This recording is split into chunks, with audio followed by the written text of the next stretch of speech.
Hello, everyone. আসসালামু আলাইকুম. ওয়েল টু আওয়ার চ্যানেল. জেবার শখের রান্নাঘর. কি অবস্থা সবার? আশা করি যে যেখান থেকে আমার এই ভিডিওটি দেখছেন সবাই খুব ভালো আছেন। আমিও আল্লাহর অশেষ রহমতে অনেক ভালো আছি। আজকে আপনাদের সাথে শেয়ার করব আমার কিচেনের ছোট একটা ব্লগ। এখন থেকে প্রতি সপ্তাহে ইনশাআল্লাহ একটা করে ভিডিও হওয়ার চেষ্টা করব। আজকে দুপুরে কি খাবার রান্না করলাম তা নিয়েই থাকছে আজকের এই ব্লগটি। দুপুরের রান্নার জন্য প্রথমেই ভাতটা বসিয়ে দিচ্ছি।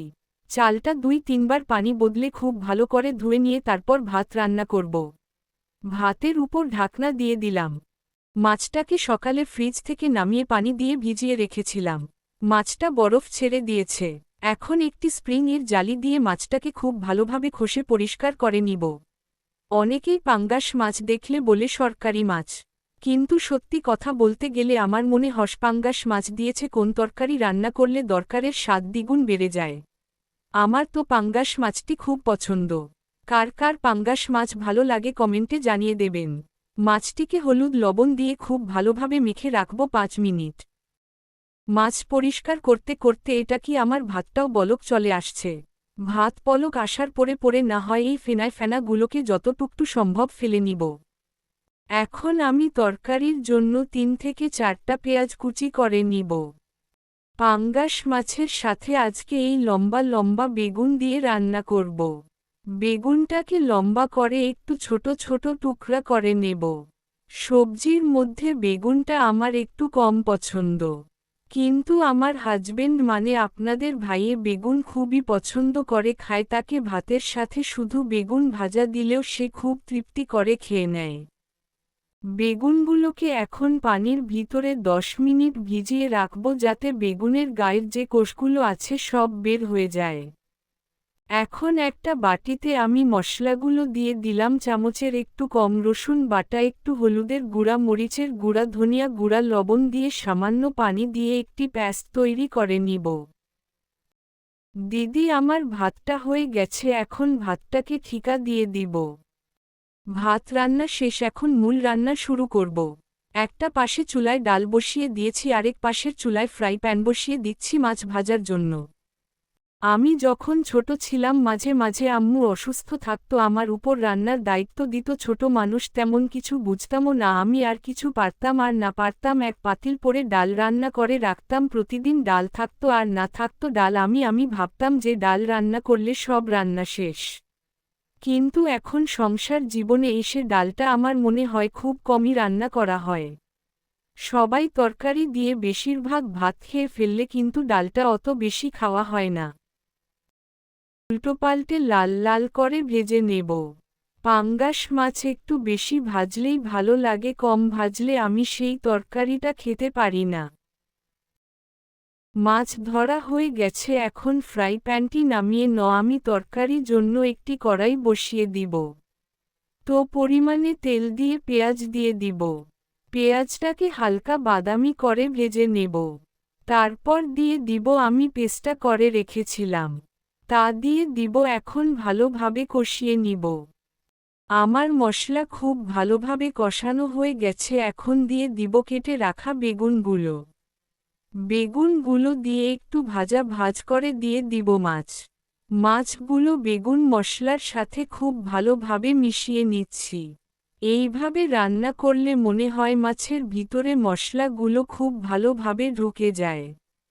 তারপর দিয়ে দিবে সামান্য পরিমাণে পানি। বেশি পানি দেওয়ার প্রয়োজন নেই, কারণ বেগুন খুব তাড়াতাড়ি সিদ্ধ হয়ে যায়।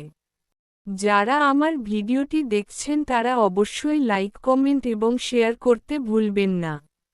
আর নতুন আমার এই ভিডিওটি দেখছেন কাছে, যদি আমার এই ভিডিওটি ভালো লেগে থাকে অবশ্যই আমার চ্যানেলটা সাবস্ক্রাইব করে পাশে থাকবেন এবং আমার জন্য অনেক অনেক দোয়া করবেন।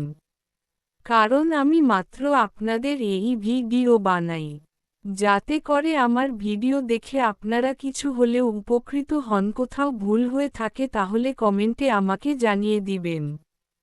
কথা বলতে বলতে আমার ডালটা খুব ভালোভাবে সিদ্ধ হয়ে গেছে। একটা ডাল ঘুটনি দিয়ে ভালো করে কোটে ডালে পানি দিয়ে দিয়েছি। এই পানিটার ভিতরে একটু হলুদের গুঁড়া আর লবণ দিয়ে আধা ঘন্টার জন্য জাল দিব ডাল। কারণ যত বেশি চাল দেওয়া হবে তত বেশি ডাল মজা হবে। এটি একটি আমার যত হাঁড়ি পাতিল ছিল সবগুলো আস্তে আস্তে পরিষ্কার করে নিব। যত পরিষ্কার থাকবে রান্না করতেও তত তাই চেষ্টা করি রান্নাঘরটা কিছুটা হলেও পরিষ্কার থাকে, জমিয়ে না সাথে সাথে করে রাখলেই কাজ সহজ হয়। আপনি কি হয়তো ভাবতে পারেন যে কোন হেল্পিং হ্যান্ড নাই কেন? কারণ আমি বুঝিয়ে বলছি।